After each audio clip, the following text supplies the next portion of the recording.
Paladins! It is I, Corinne, the Chaotic Good Paladin, bringing you my December 2021 TBR video.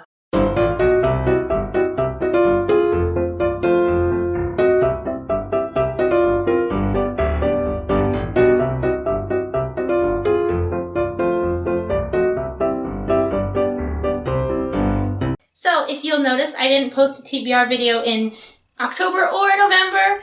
I filmed them and then I just never got around to editing them. I don't know, I'm not really sure what to tell you guys. I started a new job, like right at the beginning of October. Getting used to my new job kind of took precedence over YouTube because my job pays the bills, but YouTube doesn't really pay the bills for me right now. Before we start my TBR video, I need to tell you what readathons I'll be participating in. In September, you guys saw me looking at the Magical Readathon, and the next bit of stuff that's going to happen is in April. But I finished the novice path that would lead me to Aurelium Academy, and I finished most of the background prompts. Heritage, I read Every Soul a Star by Wendy Mouse.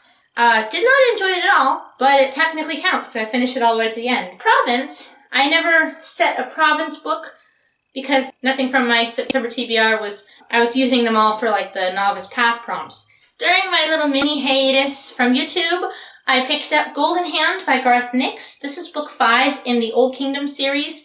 I've been really anticipating it. Garth Nix is my favorite author, and I hated it. But I'm very disappointed in this book. It will definitely be making an appearance on my most disappointing books of the year list. I don't know if I ever put out last year's video, but this year I'm definitely going to do one because this book deserves a rant. I just have to rant about this one.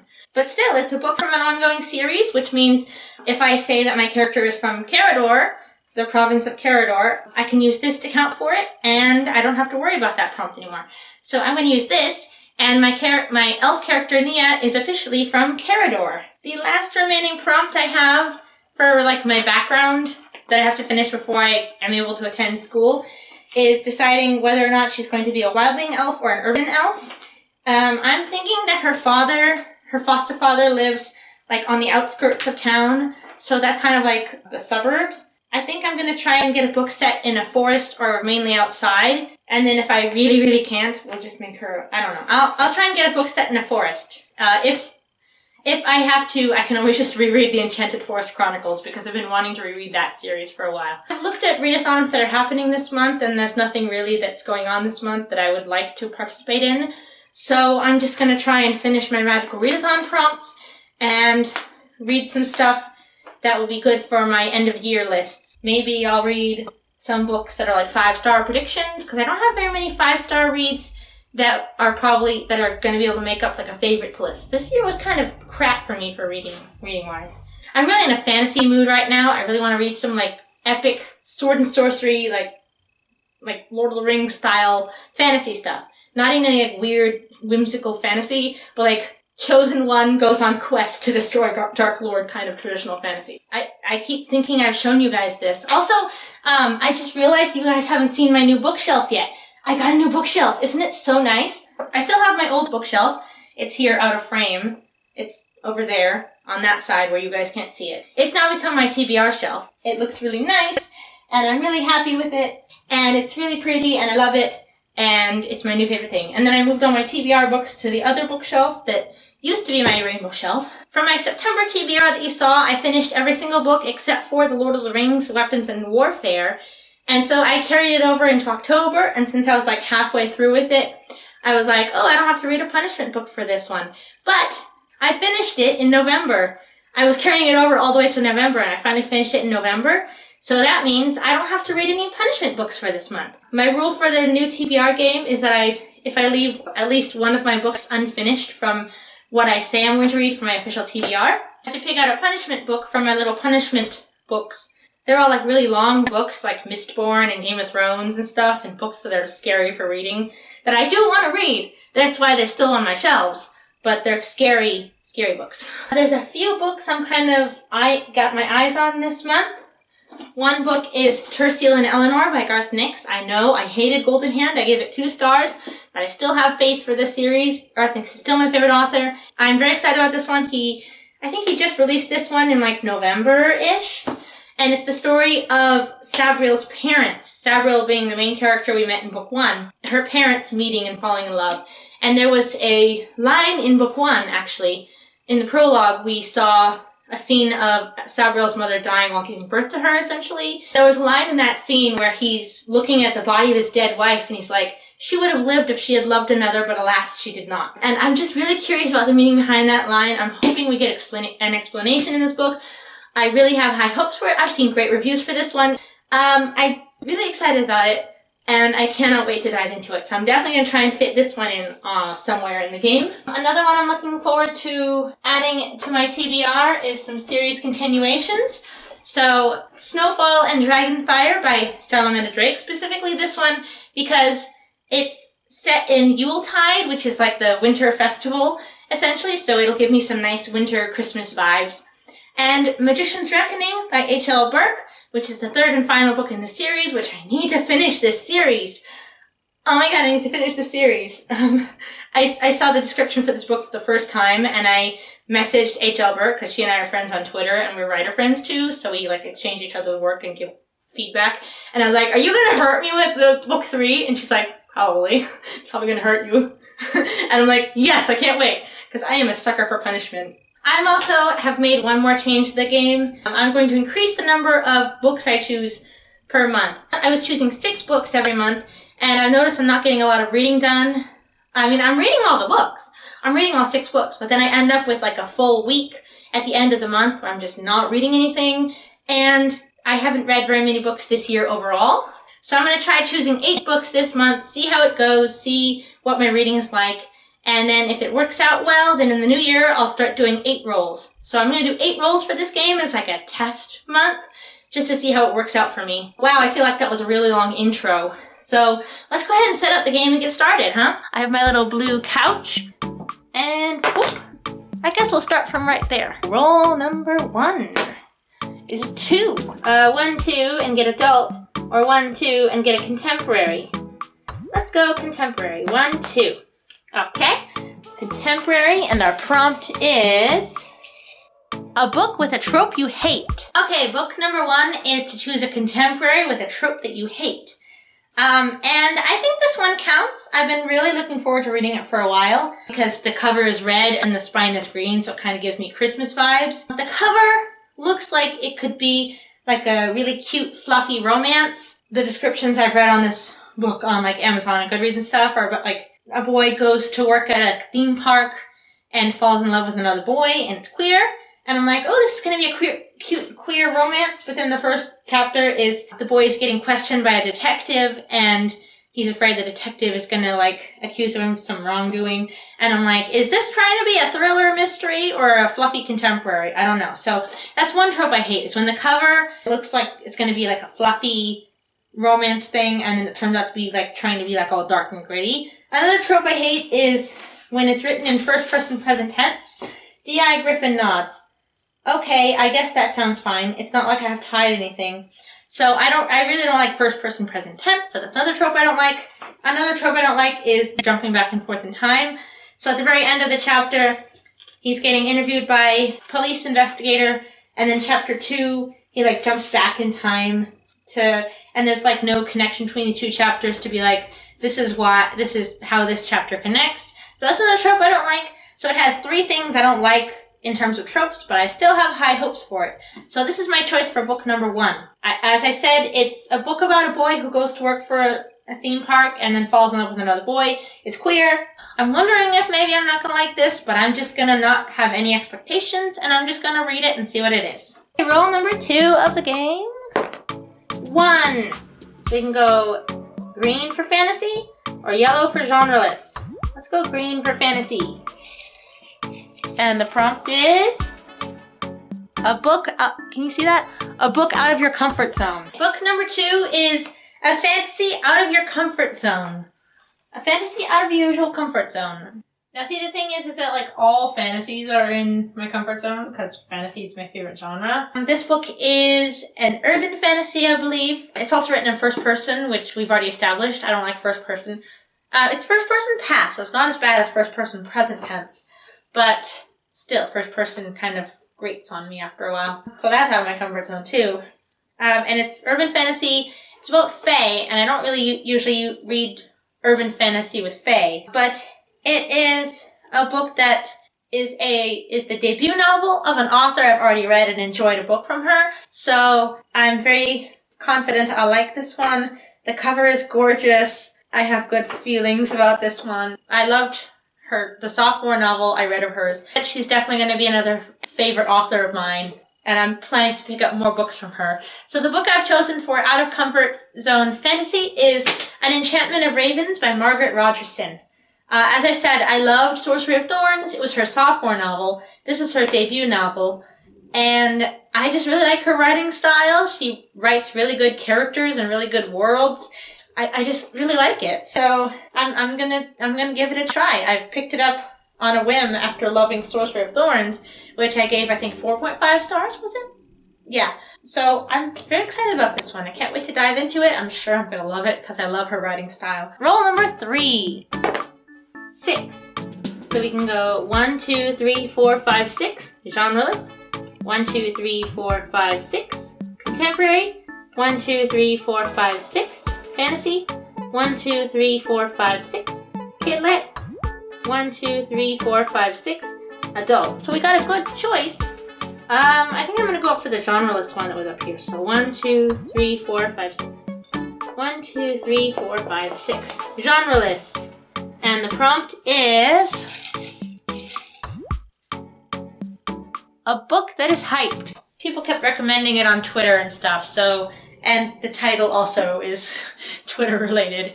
This looks like just a very cute YA contemporary. It's about a swim team captain, so swim team, yay. One of my favorite tropes is when we have a character who's on a swim team. All around perfectionist, same. And then she gets into a Twitter battle. It's kind of like the You've Got Mail trope where they fight over Twitter and they know each other in real life, but they don't know that that's their online persona. I'm really into that. I'm kind of into like that sort of trope. It just looks really cute. And it says all's fair in love and cheese on the dust jacket. So I'm very excited to dive into this one. It just looks like a nice, easy read for December. Roll number 4. Another 6. So we could go 1, 2, 3, 4, 5, 6. Contemporary. 1, 2, 3, 4, 5, 6. Genreless. 1, 2, 3, 4, 5, 6. Genreless. 1, 2, 3, 4, 5, 6. Fantasy. 1, 2, 3, 4, 5, 6. Adult. Let's go 1, 2, 3, 4, 5, 6 and get fantasy. Okay, book number 4, fantasy. Of course, if it's a gray background on the prompt, then it's not fantasy, we just ignore the genre. Oh, speak of the devil. It's a gray background, and it is use a random tarot card. Can you see that? Use a random tarot card. The question I'm asking the tarot this month is, what book should I add to my TBR this month? So just kind of move them around a little bit and shuffling. And let's take this one. The Ace of Cups. Okay, so with these tarot cards, I actually, in order to prevent like a mini panic when getting the random tarot card out, I actually wrote little like prompts in pencil. So the Ace of Cups, love plants its roots here. The Ace of Cups shows deep feelings and intimate emotions coming right to the heart. Don't try to deny it or even pretend to understand it, just accept it. This card also represents family love and true friendship. It was perfect. The prompt I wrote down was a book with a romance. So not only is this a romance between Jericho and Rill, who are married and expecting twins, it also starts delving into the romance between Auric and Lotta, which I'm not as into as the romance between Rill and Jericho, but I guess it's fine. I mean, Auric only met her like 2 weeks ago, or had only met her once, and now all they're doing is just exchanging letters. So, although Jericho does call him out on that, and is like, we were friends for like a year and a half first before we started dating, Rill and I. So it has plenty of romance. It's got family relationships. We have the basic premise of the book is they have to protect their family. Auric Spellsmith and Jericho Carver forged a friendship through fire. Now they face a new enemy, a being from the Fey realms who threatens their friendship as well as the life of one they both love. The loss of his father leaves Auric reeling, even as Jericho and his wife Rill are overwhelmed by the arrival of twins. When a mysterious fae begins abducting local children, Spellsmith and Carver prepare for a full-on assault.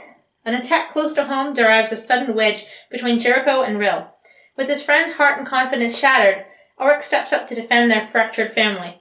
Time's running out to save the stolen children, and the family must rally together to stop the fae predator. But the cost might be Rill's very soul. I'm so excited to read this one. I can't wait for this book to hurt me. I'm so glad I was able to fit it on this TBR. Roll number 5. Ready? 1.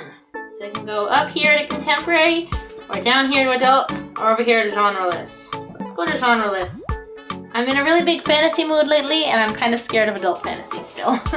I haven't read enough adult fantasies to be comfortable reading them, although I'm going to give them a try sometime. Mistborn is staring me in the face. I will read it. Game of Thrones, Jade City, all that good stuff. Oh, it's genreless anyway. Use a random number generator. Can you guys see that?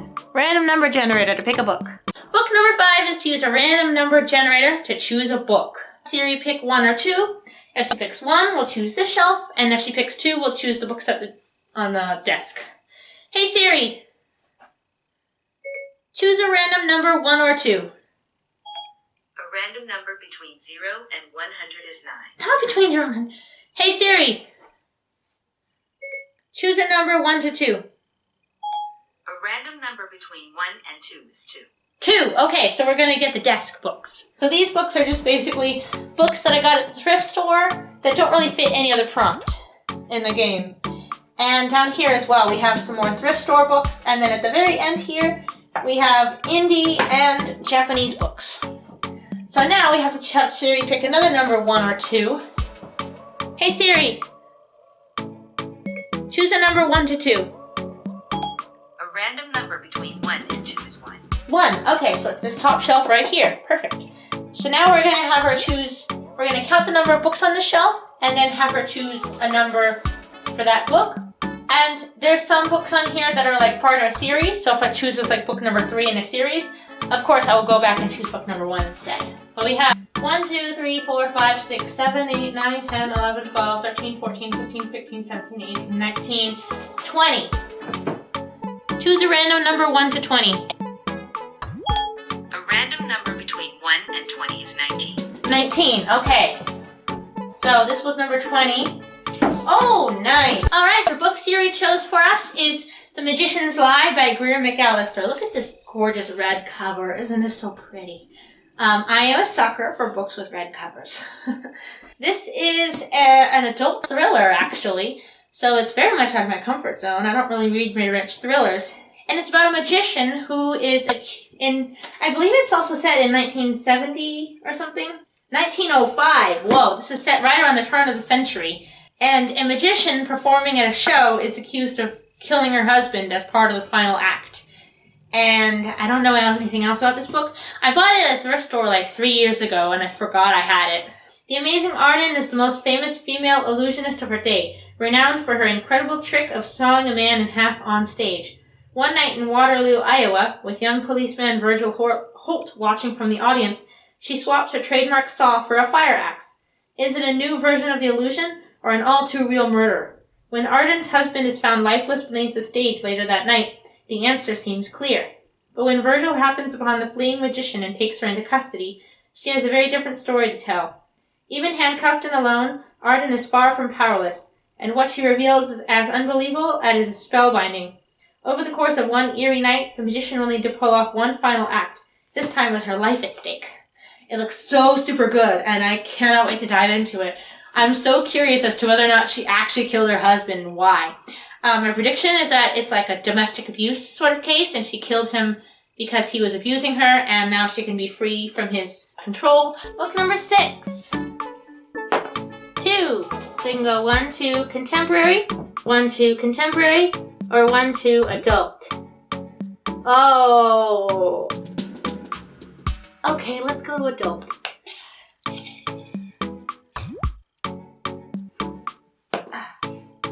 Oh. Another gray background. I don't even know if I meant to put this on a gray background or not. It's a gray background, and it's a book that's not well known. Book number 6 is to pick a book that's not very well known. I showed you guys this book earlier in the video, and I'm so excited I could get to fit it in. I'm babbling, I know, but the book I choose for this one is Snowfall and Dragonfire by Salamander Drake. Salamander Drake is a pen name written, two different authors, I forget their names at the moment, writing under one pen name so that they don't publish it under 2 different names, and then in one bookstore it's shelved under the one author's name, and the other bookstore it's shelved under the other author's name. And this is basically a middle grade fantasy series about girls who ride dragons.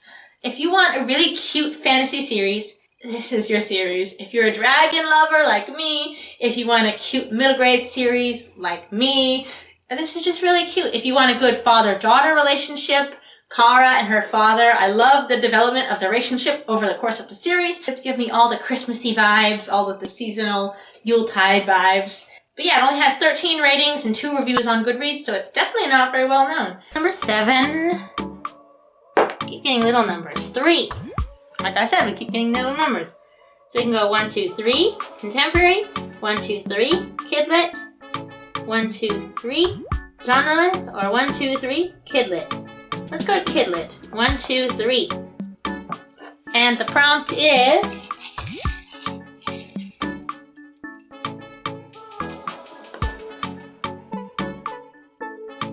Ooh, perfect! I was just thinking I wanted to reread. It's a reread. I don't know if you guys can see it. Reread. Book number 7 is to choose a reread that is also in the kidlit genre. So I've chosen out a middle grade fantasy. It's super duper cute. I've been really excited about rereading it lately. And it is I, Cosmo by Carly Sorosiak.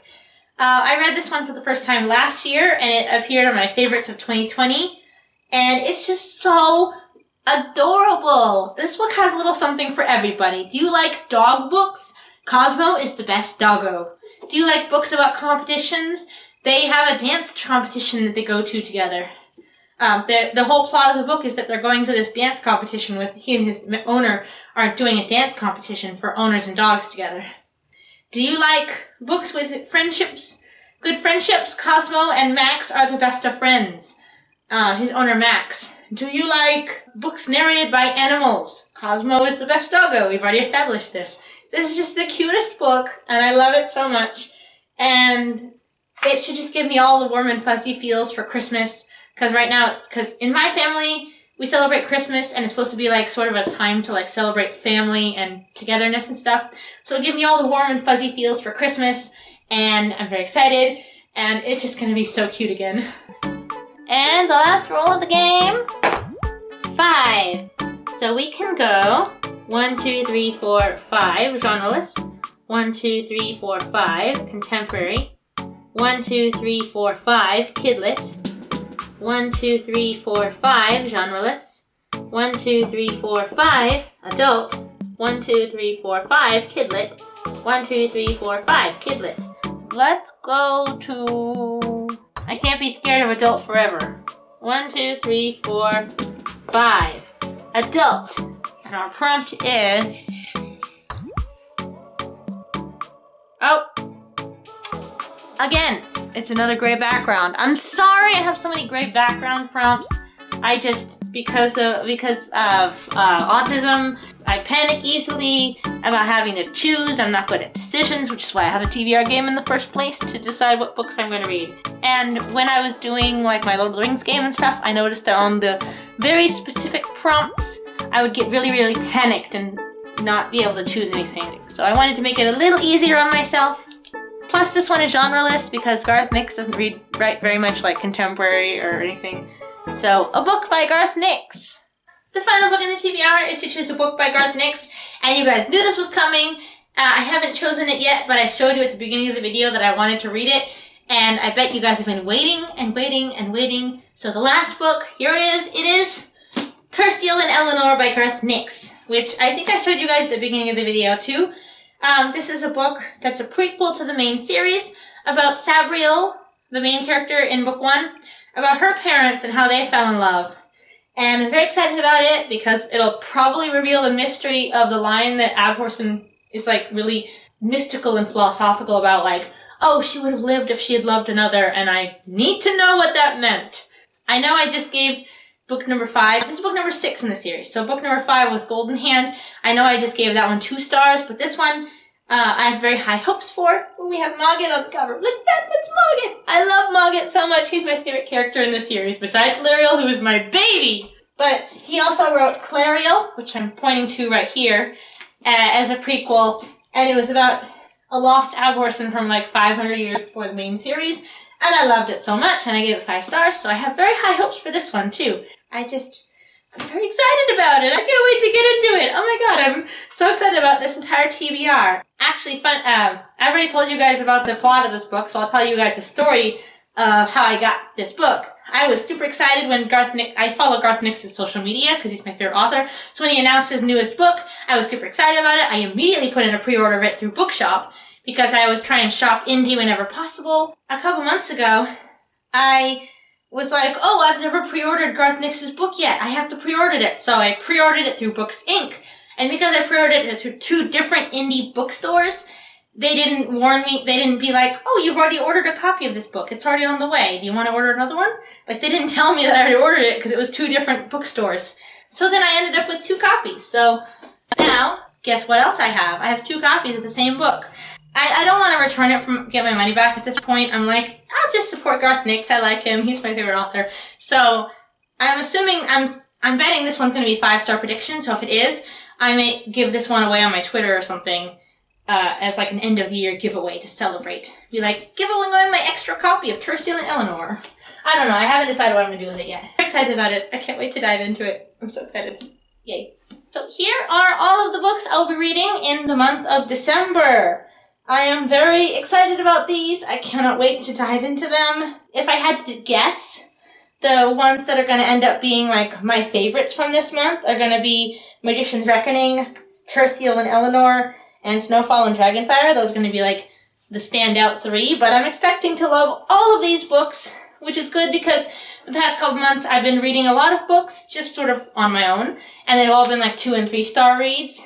And so I feel like I want to read something that I give like 4 and 5 stars that I can recommend, that I can be like shouting about from the treetops, like, oh my god, this is my new favorite book ever. So thank you very much for watching. Please leave a comment down below. Tell me what your plans are for Christmas this year.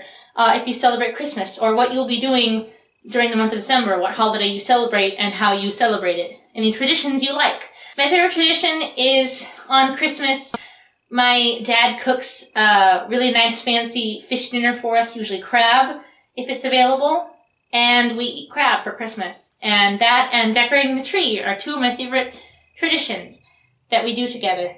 So tell me down below what your favorite Christmas tradition is, or tell me if you've read any of these books and what you think I'll end up rating them. Like this video, that tells the YouTube algorithm that my content is good and that more people should see it. Subscribe to my channel so you don't miss any of my updates. Thank you very much for watching. I'm Corinne, the Chaotic Good Paladin, and I make videos talking about the books you should be reading so you don't have to spend hours scouring the New York Times and Goodreads bestseller list to find the next book you want to read. Farewell to all of my fellow paladins, and I'll see you in the next quest. Bye!